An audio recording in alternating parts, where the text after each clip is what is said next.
교수님 그 네. 기질 대체 기질이 뭡니까?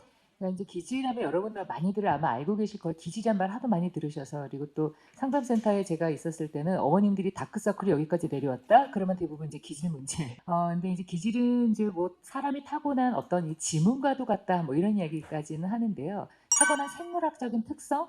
그래서 이 자기 오감을 사용해서 외부에서 받아들이는 어떤 자극을 처리하는 어떤 이 개인의 특성 이런 것들로 좀 이야기하면 되겠습니다. 그래서 대부분 기질을 잘 이해하지 못하실 때 이건 정말 기질은 정말 까다로운 경우는 난공불락이다. 그래서 이 아이들의 별명이 마더킬러다.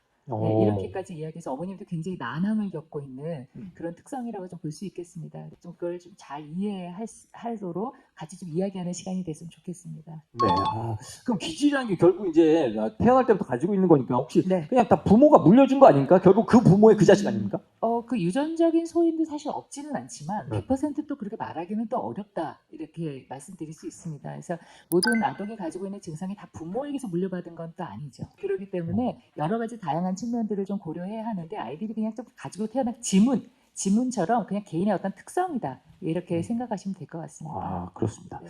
자, 그러면 이제 질문들, 기질에 관련된 많은 질문들이 올라와 있는데요. 제가 한번 정리해서 읽어드리겠습니다. 만일세, 요즘 아이가 이유 없이 자지러지게 1시간 넘게 울 때가 있어서 너무 고민입니다. 적게는 하루에 한 번, 많게는 3번까지 있어요. 이런 증상이 시작된 지가 2주가 넘은 것 같은데요. 심할 때는 아는 상태로 몸을 활처럼 휘고 다른 사람을 만지거나 주위를 환기시키기 위해서 자극을 주면 더 예민하게 반응하며 울기 시작합니다. 한두 시간 운 후 진정된 뒤에는 언제 그랬냐 듯이 노래를 부르며 컨디션이 좋아 보이는 모습에 제 멘탈이 나가곤 합니다. 어떻게 해야 할까요? 이런 질문이 있었고요. 자, 만 2세 낯선 사람에게 환경에 대해서 탐색 시간이 긴 편입니다. 어떻게 해야 할까요? 만 5세 낯가림이 너무 심하고 새로운 장소에 불안감이 심해집니다. 요게 이제 차차 이제 원장님과 선생님 교수님께 이제 답을 한번 들어볼 텐데요. 첫 번째 거부터 한번 얘기를 한번 해볼까요? 첫 번째 친구 만 1세 자지러지게 울어요.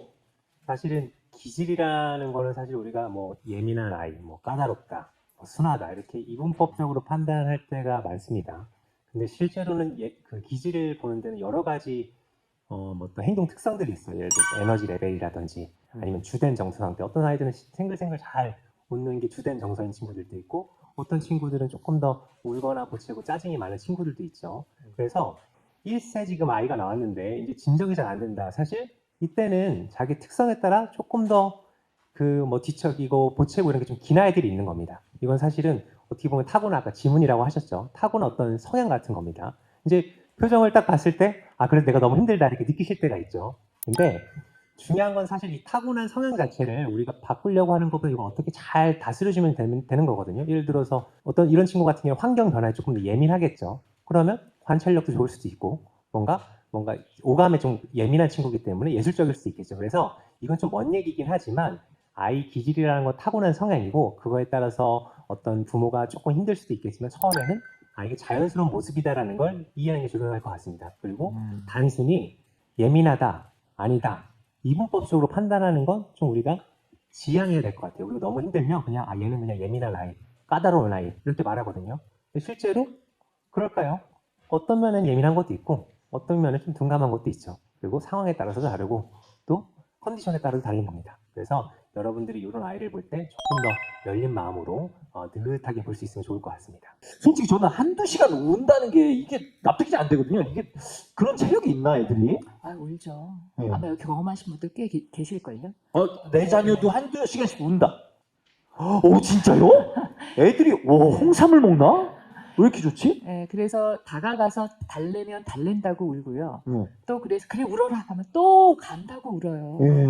그리고 밤에 일어나서 갑자기 배에 찔린 듯이 막 아이가 통곡을 하기 시작하면 이거 아동 학대당하는 거 아니야? 막 신고도 들어오기도 하고 집집마다 이런 사연들을 어느 좀 다 가지고 계실 겁니다. 근데 이제 좀 간단하게 이제 이렇게도 설명하기는 해요. 그러니까 이 아까 원장님께서 최 원장님께서 이게 이 오감과 관련된 거 말씀하셨잖아요. 보고 듣고 느끼고 맛보고 뭐 이런 것들인데 이제 어떤 아이들은 많이 청각이 굉장히 예민하게 발달이 돼 있으면 그러니까 우리가 필터를 할 때 뭐가 자극이 들어올 때 웬만한 아이들은 다 걸르죠. 그러니까 우리가 짹짹 우리 이렇게 들리는데 어떤 아이 이게 많이 필터가 촘촘해서 안 걸려지는 아이들은 짹짹 이렇게 들린단 말이죠. 네, 그런데 영아에서 특히 만 1세 이런 아이들은 그럴 때 귀를 막을 수가 있나요? 네, 그럴 때 나 시끄러워요. 저 소리 좀 꺼주세요. 할 수 있나요? 그러기 때문에 그 어떤 자기의 이 어떤 들어오는 처리하지는 못하는 이 자극을 울음이라고 하는 것으로 아이들이 표현할 가능성이 상당히 많습니다. 그래서 아까 최 원장님께서 이것도 특성마다 조금씩 다를 수 있기 때문에 아이들이 어느 자극에서 조금 더 민감하게 반응하는지에 대해서 우리 알아차리는 건 굉장히 좀 중요한데요. 이게 전문가가 아니시니 어머님들이 이게 참 많이 어렵죠. 그래서 제가 아까 말씀드렸다시피 난공불락이고 마더킬러고 네, 이렇게 이야기를 하고 있습니다. 근데 이제 그게 아이들마다 어떤 애는 촉각이 예민한 아이들은 앉잖아요. 몸을 비틀어요. 왜냐하면은 이 포근하게 이렇게 안기면 아이들은 보통은 촉각을 좋아하기 때문에 이렇게 하지만 얘네들이 이게 아플 수 있습니다. 그래서 이 아이들이 대부분 한 3세, 5세 이런 때 유치원이나 어린이집에 가면 친구들이 나를 때려요 이런 이야기 참 많이 해요. 왜냐면 부딪히기만 해도 아이들이 아프다고 아이들이 이렇게 느끼게 되거든요. 그리고 이런 아이들 촉각이 예민한 아이들은 진짜 또 뭐가 어려우시냐면 옷을 입히기가 참 어렵습니다. 아무거나 잘 안 입어요. 그리고 그래서 무릎 나온 바지 뭐 이런 거 계속 입습니다. 맞아. 네. 안에 시볼이 있는 거 되게 싫어하고. 막. 네. 그러니까 그런 것들이 사람마다 조금 그 특성들이 있기 때문에요. 이 특성을 잘 모르실 때 이걸 이해하기가 어려우니 정말 어머님들이 이 호소가 너무너무 깊어집니다. 그래서 특히 앉는 거에 어려울 경우에는 혹시 애착이 어려움이 있나? 얘가 왜 나를 싫어하지? 이런 걸로 실제로 상담센터에 오셔서 제가 상담한 적도 있습니다. 그래서 이런 복합적인 것들이 있기 때문에 만일에 이제 아까 민감성이라고 하는 건 되게 좀 중요하긴 한데요. 이런 것들을 정말 내가 너무 감당이 안 된다 그럴 때는 빨리 가까운 상담센터나 아니면 전문의나 찾으셔서 아이의 특성을 조금만 파악하셔도 많은 이해를 하실 수 있어요. 그럼 어머님들이 다 뭐라고 하시냐면요. 어머 선생님 저는 제가 진짜 힘든 줄 알았는데 정말 힘든 건 아이였군요. 그러니까 자극이 들어오는데 처리를 못해요. 그럼 여러분 어떠실 것 같습니까? 여러분은 지금 자극이 들어오면 처리가 가능해요. 근데 아이는 못해요. 그러면 그걸로 생기는 긴장이나 불안이 다른 사람보다 높아지겠죠. 그래서 아이들이 생기는 여러 가지 이런 증상들은 사실은 긴장과 불안이 내재되어 있어서 나를 보호하고자 하는 몸부림이다. 이렇게 좀 생각하시면 아이를 보시는 눈이 좀 따뜻해지실 수 있습니다. 그래서 많이 이제 이게 이해하시면 아이들의 증상이나 이게 맞춰가면서 아이들이 이제 많이 좀 좋아지는 경험도 상당히 많이 했었습니다. 그렇게 좀 이해하시면 좋으실 것 같습니다. 요 한두 시간 울 때 좀 안 울게 할 수 없습니까? 그 솔직히 의사 나갔는데 네네. 이 친구 뭐 우는 거 네 의사는 알겠는데 나도 힘드니까 좀 덜 울게 할 수 있는 방법이 좀 있어요. 이게 이제 이것도 질문을 많이 하시는데요. 근데 이제 아주 영화들은 사실 참 이게 어렵긴 하지만 이게 감각 자극과 관련된 것들이기 때문에 이 아이가 좀 평상시에 좀 편안하게 느끼는 감각 자극이 무엇인지에 대해서 조금 빨리 체크하시는 게 좀 중요하다는 생각은 좀 들고요. 그 다음에 제가 항상 하는 이야기지만 아이들이 일단 이렇게 한번 왕 하고 터지잖아요. 그거는 저 같은 전문가도 그리고 또 아마 최 원장님도 달래기가 좀 쉽지 않을 거다. 최 원장님 한번 물어볼까요? 최 원장님 어떻게 하면 좋겠습니까? 네. 어렵습니다. 네. 그렇기 때문에 마더킬러라고 하긴 하는데 이제 사실은 이제 교수님께서 말씀하신 것처럼 이건 시간 싸움이긴 하거든요. 저절로 시간이 지나면서 나의 불편한 감각을 서서히 이제 조절해 나가는 걸 배우게 됩니다. 근데 그 시간 동안 부모님이 너무 힘드실 수 있는데 이때 이제 부모님의 생각이 중요한 것 같아요. 아까 말씀하신 것처럼 조금 이 친구를 이해하는 태도가 필요합니다. 그래서 저는 어떻게 설명하냐면 이제 까다로운 기질이라고 하면 사실은 좀 부정적인 뉘앙스가 있잖아요. 사실은 저는 이건 수신 기능이 엄청 발달한 친구다라고 말을 하거든요. 그래서 질문을 해보시는 겁니다. 내 아이는 어떤 자극의 수신 기능이 조금 더 발달해 있나? 그 중에 하나가 소리일 수도 있고 촉각일 수도 있고 어떤 친구들은 낯선 사람이나 낯선 환경, 어둠 같은 게 있겠죠. 그래서 여러분 자녀가 어떤 면에 수신 기능이 조금 발달했나 이렇게 찾아보시면 좋을 것 같습니다. 그리고 수신 기능으로 생각하면 좋은 점이 일단 수신 기능은 나쁜 것도 아니고 좋아 보이기도 하고 약간 중립적인 단어잖아요. 그렇기 때문에 어떤 자극의 수신 기능이 잘 발달한 아이인지를 살펴보는 태도가 사실은 아이를 이해하는 첫걸음이지 않을까 생각합니다. 자, 그 낯선 환경, 이 만 2세 친구인데요. 이 친구는 이제 탐색 시간이 긴 편이래요. 이것도 뭐 제가 보기엔 큰 문제 없는 것 같은데, 탐색 시간이 긴 거, 이거 어떻습니까? 그러니까 이제 이런 것도 아까 수신 기능 말씀하셨는데요. 네. 이제 보통 이런 아이들이 외부의 자극이 많이 들어와요. 근데 걸러지지 않아요. 그러니까 다 갖고 있는 거예요. 얼마나 부담스럽겠습니까? 그리고 이 아이들이 또 특히나 이럴 때 자기네들이 대처를 빨리 할 수 없기 때문에 그렇기 때문에 이게 온판 그냥 아이들이 그냥 뒤집어 쓰고 있는 거죠. 그래서 이럴 때 긴장이나 불안이 높아지게 됩니다. 그러면 이걸 느끼게 되면 아이들이 긴장이나 불안을 좀 덜 느끼려면 어떻게 해야 될까요? 낯선 데 안 가야 돼요. 어. 그렇죠. 새로운 걸 잘 안 받아들여야 됩니다. 그래서 이제 이 아이들 연령이 좀 크면 사실은 뭘 하나 시키려고 하면 시간이 많이 걸릴 때가 많아요. 그러니까 왜냐면 익숙하고 편안한 거는 별로 긴장되지 않게 잘하는데 보통 이런 아이들의 특성이 뭐냐면요. 한 번 익숙해지면 아주 잘합니다. 네. 그래서 제가 또 어머님들한테 이런 이야기도 많이 이런 아이들 중에 똑똑한 아이들이 많아요. 이런 말씀을 좀 드리거든요. 그러면 좀 많은 희망을 갖고 계시는데 왜냐면 자극이 많이 들어와서 아이들이 생기는 증상이에요. 그러니까 증상이라기보다는 이런 패턴들이거든요. 그렇기 때문에 이 아이들이 낯선 데 가면 당연히 어떻게 될까요? 자극이 막 들어 새로운 자극이. 그럼 어떻게 될까? 근데 이건 처리는 못 하겠어. 대부분 애들이 흘려보내는데. 이러니까 훨씬 긴장하고 안 가려고 하고 낯설어하고 할 수 있습니다. 그래서 그럴 때는 사실 먼저 이런 아이들 중에 이제 슬로우 투 웜업이라서 좀 늦게 적응하는 패턴의 아이들도 있거든요. 그런 아이들은 좀 기다려 주셔야 돼요. 이 아이들은 보통 눈으로 담습니다. 이렇게 눈으로 담아서 좀 익숙해지면 그땐 아직 익숙해지면 잘한다고 제가 말씀드렸잖아요. 잘해요. 그러니까 그때는 그래 네가 처음에는 이게 처음 봐가지고 네가 지금 잘 몰라서 그렇지. 근데 엄마가 여태까지 보니까 너 조금 있으면 이제 그 다음에 잘 가더라. 우리 같이 기다리자. 이렇게 해주시는 거예요. 네, 그래서 아이도 맞아. 이런 얘기를 자꾸 들으면 어떻게 되냐면 맞아. 나는 그 다음 하면 잘하지. 지금 조금 시간이 필요하지. 그래서 이게 부정적인 뉘앙스로 아이한테 가는 게 아니고 왜 안 가? 빨리 해. 이렇게 되면 이미 긴장되어 있는 아이들에게 뭐 하는 걸까요? 기름을 막 더 붓는 겁니다. 불이 더 나는 거죠. 그래서 좀 저기 쿨링 시켜주는 거. 예, 그러니까 그래서 아이의 이 뇌에 막 불이 났어요. 감정의 뇌에. 이제 그거를 좀 쿨링 시켜주는 그런 좀 이해하는 따뜻한 공감적인 태도. 그리고 좀 기다려주시면 됩니다. 못하지 않아요. 절대로 못하지 않습니다. 요거에 대한 확신을 좀 가지시고 조금만 기다리신다면 훨씬 더 아이도 외부 적응이 그러면 점점 빨라질 수 있습니다. 왜냐면 아이가 알거든요. 아 맞아 이런 심호흡을 좀 하면 내가 좋아져. 이런 걸 엄마랑 연습을 많이 했거든요. 그래서 이후엔 좋아집니다. 그래서 너무 불안해하고 걱정해하지 마시고 어머님들이 걱정하실 때는 이렇게 돼서 평생 이러면 어떻게 이거 많이 걱정하시거든요.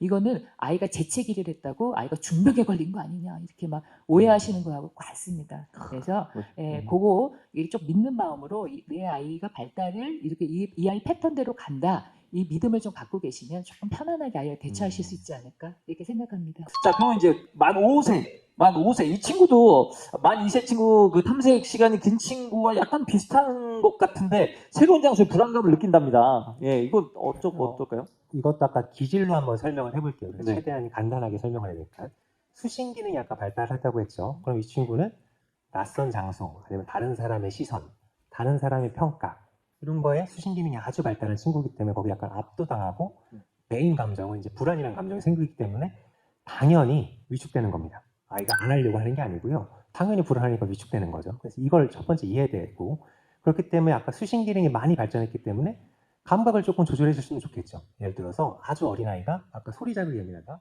기막을 씌워주는 게 가장 좋은 거고 뭐 촉각 자극이 예민하다. 그러면 부드러운 거, 재봉선 그런 것도 없는 걸로 하는 게 좋겠죠. 이런 식으로 자극의 양을 조절해 주는 게 중요합니다. 이 친구는 지금 낯선 환경, 새로운 장소라니까 예를 들어서 갑자기 어떤 친구 보고 이런 무대에서 갑자기 앉아 있으라고 해요. 그러면 자극이 과할 가능성이 크겠죠.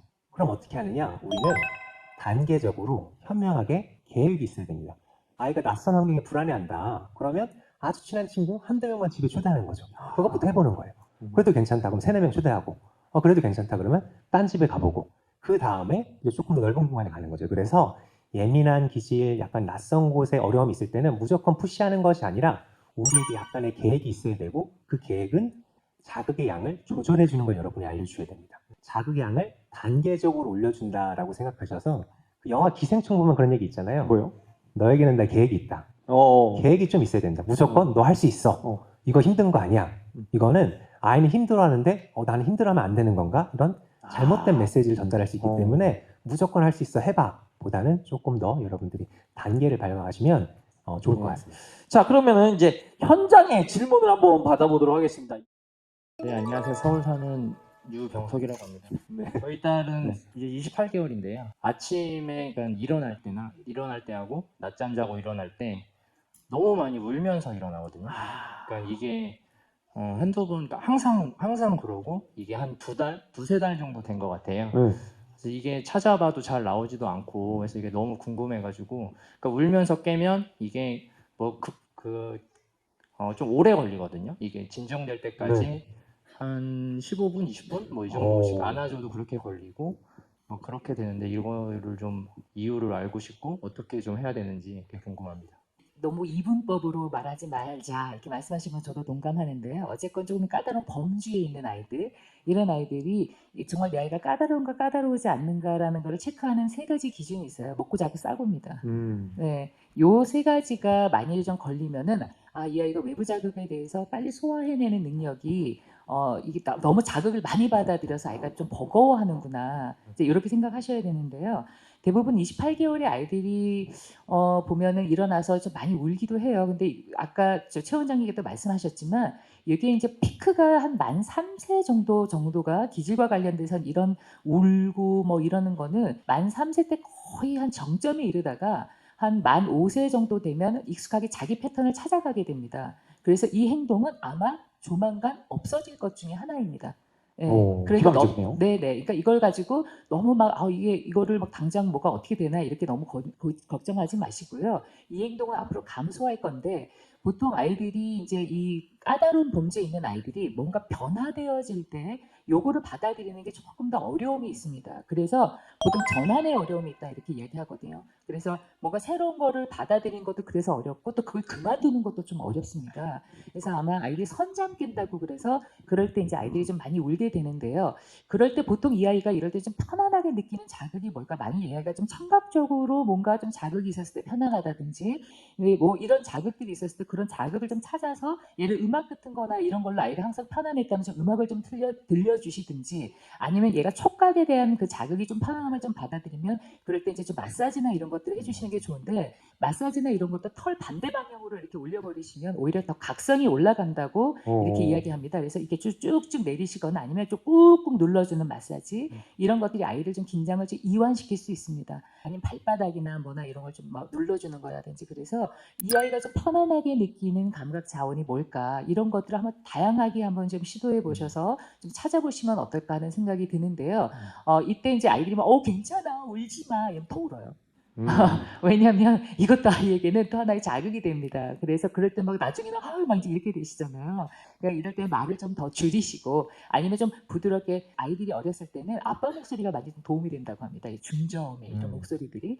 그래서 이런 걸로 좀 나지막하게 자극을 최소화시키면서 아이가 좀 이완을 빨리 할 수 있는 자극이 뭔지 일상생활에 좀 찾아보시면 어떨까 하는 생각이 들고 어쨌건 이 행동은 없어집니다.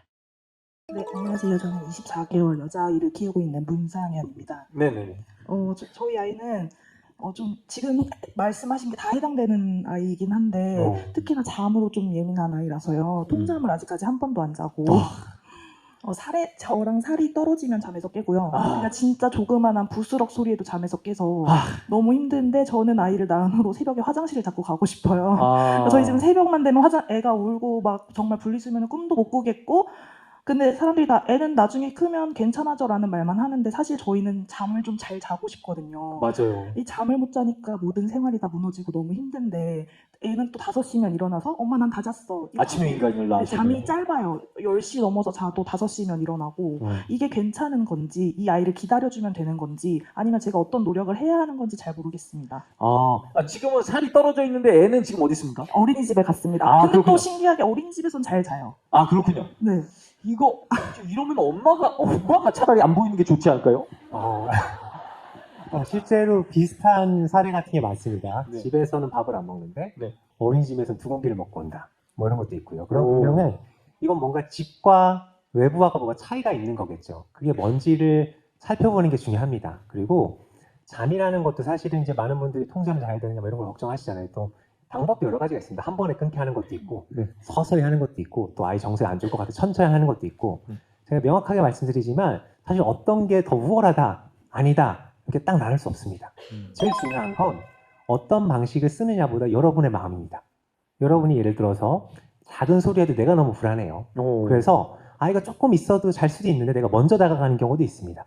그런 내가 부모라고 하면 조금 더 시간을 들였다 가는 게 중요하겠죠. 왜냐하면 지금 봤을 때도 아이가 아예 못 자는 아이 아닌 것 같거든요. 어린이집에 잘 자잖아요. 그러니까 아이가 잘 수 있다는 걸 일단 믿어야 됩니다. 사람마다 어떤 사람 아까 이정수 씨처럼 그냥 아이 뭐 한 번에 끊게 하는 거 울어도 그냥 울었던 이런 방법도 있지만 그게 내가 너무 힘들다. 그러면 조금씩 시간을 길게 가는 거죠. 조금 울었을 때 내가 좀 내 마음부터 이제 단디하고 내 마음부터 불안을 낮추고 조금 더 시간을 보는 겁니다. 그래서 잘 관찰하는 거예요. 이게 조금 잘 것 같은지 안 잘 것 같은지 판단을 하고 내가 원래 갔던 시간보다 조금씩 늘리는 겁니다. 단계적으로 아까 아이도 단계적으로 노출해야 되는 것처럼 부모의 마음도 단계적으로 조금씩 연습을 하는 겁니다. 그래서 수면법은 여러 가지가 있지만 내 마음이 어떤지를 보는 게 중요해요. 그리고 많은 경우 이런 경우는 부모의 불안 같은 게 많을 수 있습니다. 그래서 부모가 불안하니까 이제 못 참고 가는 거죠.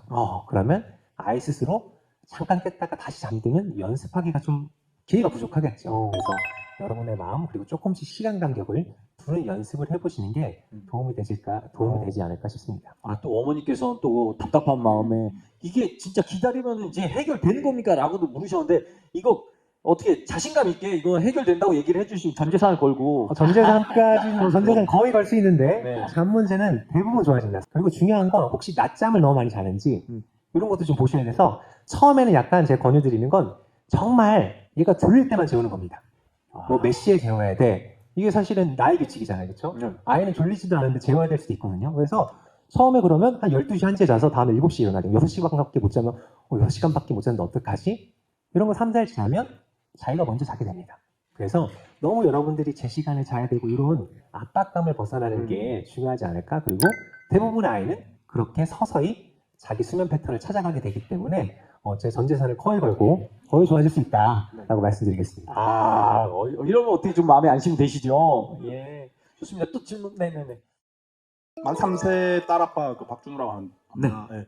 다름 아니라 지금 애가 만 3세인데 아직 기저귀를 하고 있거든요. 예. 뭔가 시야 공갈도 다 지금 그걸 못 하고 있어가지고 저희는 괜찮은데 지금 애가 어린이집에서 보니까 어린이집에 친구들은 좀 웬만하면 뺀 받겠다. 애들은 좀 많이 있는데 애 혼자 좀 보니까 그런 계속 하고 있으니까 좀 괜찮은지. 평균에서 벗어난 것 같다라는 느낌을 자꾸 받으시는 거죠? 예. 예. 요건 이제 원장님이 얘기해 주시는 게 좋을 것 같은데 이거 어떻게 할까요? 그래요? 네. 이게 이제 평균이라는 거. 네. 평균은 사실은 아주 우리가 쉽게 쓸 수 있지만 위험한 단어이기도 합니다. 네.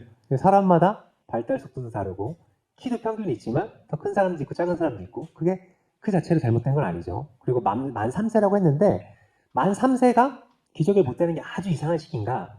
그렇지는 않습니다. 그렇기 때문에 사실은 이게 남들과 비교했을 때 내가 조급해지고 아까 수면처럼 내 마음이 조급해지는 게 이제 가장 큰 거거든요. 그렇기 때문에 여러분들 마음을 이제 잘 다스리는 게 중요합니다. 평균보다 늦는다고 해서 내가 뒤처지거나 그런 게 아니라는 거죠. 조금 늦을 수도 있다는 거죠. 그리고 기저귀든 뭐든 제일 우리가 피해야 되는 건 약간 강압적이고 압박적으로 하는 겁니다. 그리고 약간 그걸 수치심을 준다거나 너 이거 부끄러워 빨리 떼야 돼. 이게 어쨌든 우리가 항상 뭔가 좋은 행동을 할 때는 물론 못하는 거 갖고 뭐라고 하는 경우가 있지만 더 좋은 거는 잘하는 걸 칭찬하고 격려해 주는 거죠. 이거는 불변 진리의 법칙입니다. 근데 내 마음이 아이가 평균보다 늦었어. 다른 어린이집 아이들보다 내가 늦춰졌어. 그러면 나도 모르게 좀 푸시하는 경향이 생기거든요. 그래서 그런 것만 우리가 피하면 사실은 이것도 제 전재산을 걸고 대부분은 저절로 좋아집니다. 네, 지금 확신의 빈도가 정말 강해지고 있어요. 지금 뭐 이렇게 되면 교수님들 전 재산 걸어야 된단 말이에요. 어떻게 기술적으로 조금 이제 그래도 기술적으로 좀 떼는 방법이 있을까요? 만약에 이렇게 기술적으로 하는 것도 사실 아이마다 패턴에 따라서 좀 다 다르긴 한데요. 사실 대소변이라고 하는 거는 이제 이 방광이 얼마나 또 성숙되어 있는가, 이 용량이 얼마나 이제 커지느냐, 그리고 그거를 내가 신호로 빨리 얼마나 빨리 알아차리느냐, 그리고 응아, 뭐 쉬 이렇게 말을 얼마나 잘 표현하는 이 삼박자가 지금 잘 맞아 떨어져야 됩니다. 네, 그렇기 때문에 이 아이 그래서 아까 발달 속도를 좀 살펴봐라 이렇게 말씀을 하시는 거니까요. 근데 이때 지금 막 너무 강압적으로 할 때 오히려 후폭풍이 더 많아요. 그러니까 이걸 강압적으로 하게 될 때 아이들의 자율성이라든지 자기 신체에 대한 자신감을 많이 상실하게 됩니다. 그래서 너무 강압적인 태도가 이후에 정서적인 문제에서 2차적인 문제를 유발할 수 있기 때문에 강압적으로 하지 않는 게 좋다 이렇게 말씀하신 거거든요. 그래서 이거는 지금 너무 서두르지는 않으셔도 되겠다. 예, 그냥 지금 조금 근데 아이가 만일에 친구들하고 비교해 봤을 때 나도 떼고 싶어. 떼겠죠. 네, 그때는. 그러니까 지금 그거 창피한 일이야 뭐야 이렇게 하는 거는 오히려 이후에 아이에게 자존감의 문제나 자신에 대한 어떤 확신 이런 것들을 더 망가뜨릴 수 있으므로 그냥 지금은 조금 기다려 주셔도 되겠다. 네, 이렇게 말씀드릴 수 있겠습니다.